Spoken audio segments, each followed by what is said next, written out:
Student কেমন আছো? I hope প্রত্যেকে শুধু ভালো নয় ভীষণ ভালো আছো। স্ক্রিনের উপর চক্রবৃদ্ধি সুদ এই চ্যাপ্টার একটা কোশ্চেন দেখা যাচ্ছে, তাই না?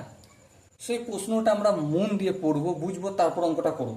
কি বলেছে দেখো, 10% চক্রবৃদ্ধি সুদের হারে কিছু পরিমাণ টাকার 2 বছরে চক্রবৃদ্ধি সুদ 525 টাকা। বেশ, তার মানে গল্পটা কি? গল্পটা এটাই, রেট অফ ইন্টারেস্ট কত বলেছে এখানে? 10%। বেশ, টাইম কত? যেহেতু চক্রবৃদ্ধি, টাইম বা এন বা টাইম যেটাই বলি না কেন, সেটা কত বছর? 2 বছর।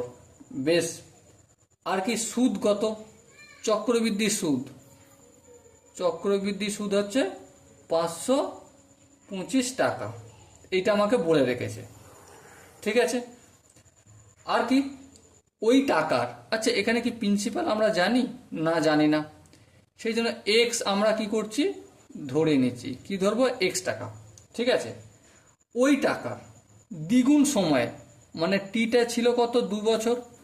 এখানে টি বা এন যেটাই বলো না কেন, সেটা কি হয়ে যাবে?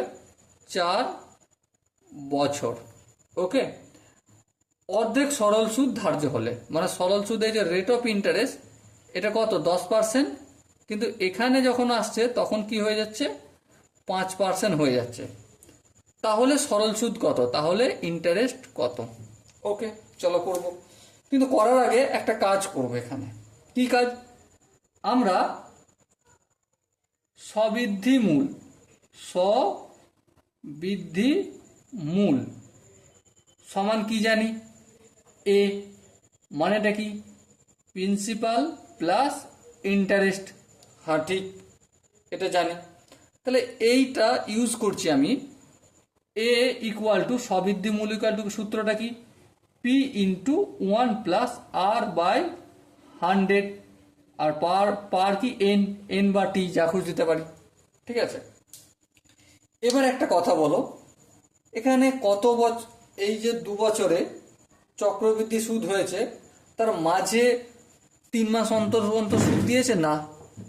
তাহলে এখানে আর বাই কিছু হবে না, সেম রেখে দেবো। তাহলে দেখো, এখানে পি সমান এক্স ধরেছি, এটা লিখবো। হ্যাঁ, 1 থাকলো। রেট অফ ইন্টারেস্ট কত? 10, এই 10 লিখলাম বাই 100। কত বছর? এন বছর টাইম, তাহলে এন মানে 2 বছর, এই 2 লিখলাম। এই শূন্য কাটলো। হ্যাঁ, এবারে দেখো কি, এবারে হচ্ছে এক্স ইন্টু, এটা কি আছে? 1-10 আর 1 যোগ করলে কি হয়ে যাবে? 11/10, এই পুরোটার হোল স্কোয়ার। তার মানে আলটিমেট কি পাবো? এক্স ইন্টু 11কে 11 দ্বিগুণ করলে 121, আর এটা 10কে 10 দ্বিগুণ করলে 100। এবার দেখো, এই যে এর ভ্যালু কি? p+1, সুদ প্লাস আসল। আসল কোনটা? আসল এক্স, আর ইন্টারেস্ট কত? 525 বলে দিয়েছে কোশ্চেনে, তাই না? সো এটা আমি এখানে লিখলাম এক্স প্লাস 525। এবার দেখো, এই 100টা এদিকে ভাগের আকার আছে, অপোজিট দিকে গেলে কি হবে? আই হোপ প্রত্যেকে জানো, গুণ হয়ে যাবে। 100-র সঙ্গে এক্স গুণ করলে 100x, প্লাস 525-এর সঙ্গে 100 গুণ করলে 52500, বাস। এক্স এর সঙ্গে 121 গুণ করলে 121x হয়ে গেল। এবারে এই 100xটাকে সমান অপোজিট দিকে নিয়ে যাব, তাহলে কি পাবো দেখো? বিয়োগ করতে হবে, যোগ আছে বিয়োগ করবো। তাহলে 121x থেকে 100x বিয়োগ করলে কি হয়ে যাবে? শুধু 21x হবে। বেশ, এর 21-এর সঙ্গে x কি আছে? গুণের আকারে। সো অপোজিট সাইডে আমি যদি নিয়ে যাই কি পাবো? ভাগ করতে হবে। সো ভাগ করে দিলাম। প্রথমে আমি 3 দিয়ে কাটি, 3×7 = 21। দেখো, 3×1 = 3, 3×7 = 21, 3×5 = 15, তারপরে এই দুটো শূন্য।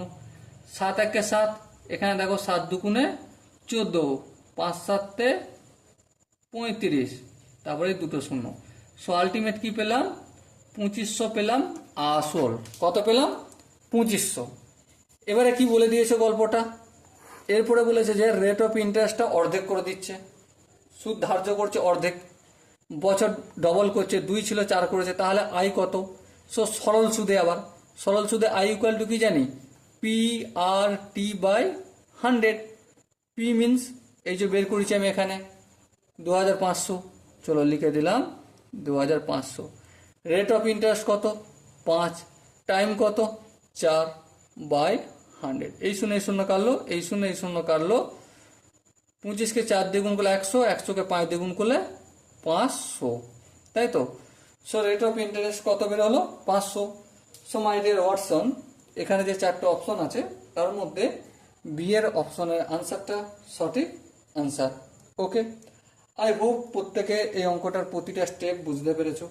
যদি কোনো জায়গায় ডাউট থাকে বা কনফিউশন থাকে তার জন্য কি করতে হবে, কমেন্টে জানাতে হবে। ওকে, সো দেখা হচ্ছে পরবর্তী সেশনে, ততক্ষণ পর্যন্ত ভালো থেকো, সুস্থ থেকো এবং জয় হিন্দ।